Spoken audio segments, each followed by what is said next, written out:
বেনামাজি ব্যক্তির সাথে ভাগে কোরবানি দেওয়া যাবে কিনা, এ প্রশ্নটি অনেক ভাই বোন করে থাকেন। এর উত্তর হলো, যিনি নিয়মিত সালাত আদায় করছেন না এবং কখনো সালাত আদায়ের ব্যাপারে তার কোনো গুরুত্ব নাই, এই ব্যক্তি কেন কোরবানি দিচ্ছেন সেটি বড় প্রশ্ন সাপেক্ষ বিষয়। কারণ কোরবানি একটি ইবাদত, সালাত স্বতন্ত্র আরেকটি ইবাদত। সালাতের গুরুত্ব কোরবানির চাইতে অনেক গুণ বেশি। যিনি আল্লাহর নির্দেশ পালনার্থে সালাত আদায় করছেন না, তিনি কি আল্লাহর নির্দেশ পালন করতে গিয়ে কোরবানি করছেন? সেই সম্ভাবনা বোধহয় খুবই ক্ষীণ। বরং এ ধরনের ব্যক্তি গোশত আহরণের জন্য, ফ্রেশ গোশত খাওয়ার জন্য বা সামাজিকতা রক্ষার জন্য কোরবানি করে থাকার সম্ভাবনা অনেক বেশি জোরালো। এজন্য আমরা পরামর্শ দিব, যারা কখনো সালাত আদায় করেন না এবং ভবিষ্যতেও সালাত আদায় করবেন বলে কোনো সদিচ্ছারও প্রকাশ তিনি করেননি বা সেরকম কোনো কিছু আলামতও বোঝা না যায়, তাহলে এরকম ব্যক্তির সাথে আপনি কোরবানি দিতে যাবেন না। কারণ তিনি গোশত খাওয়ার জন্য কিংবা সমাজের মানুষের কাছে আপনার নিজের তথাকথিত ইজ্জত রক্ষার জন্য হয়তো কোরবানি দিচ্ছেন।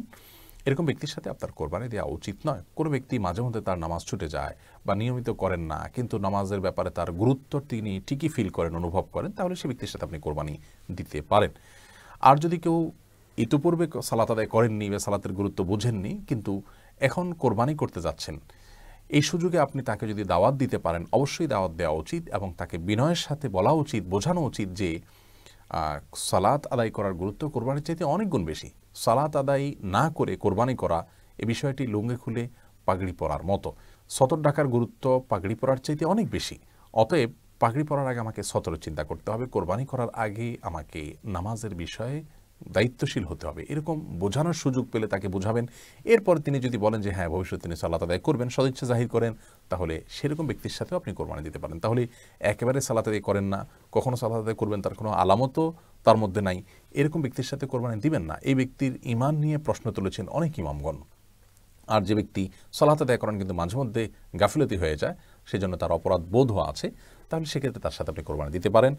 আর যিনি সালাত আদায় কখনো করেননি বা গুরুত্ব ইতিপূর্বে বোঝেননি, এই সুযোগে আপনি তাকে নসিহা করেছেন, দাওয়াত দিয়েছেন বিনয়ের সাথে, ভদ্রতার সাথে, তিনি যদি সদিচ্ছা প্রকাশ করেন পরবর্তী সালাত আদায় করবেন, তাহলে সেক্ষেত্রে তার প্রতি সুধারণা করে যে তিনি তওবা করে তার মূল ট্র্যাকে এবং সঠিক পথে ফিরে এসেছেন, সেই দৃষ্টিকোণ থেকে তার সাথেও কোরবানি দিতে পারেন। তবে সর্বাবস্থায় নিজেকে এই সমস্ত ভেজাল থেকে নিরাপদ রাখতে গিয়ে একাকী কোরবানি করা উত্তম, শ্রেয় এবং নিরাপদ, যদিও সেটা খুব ছোট পশুতেই হয় না কেন।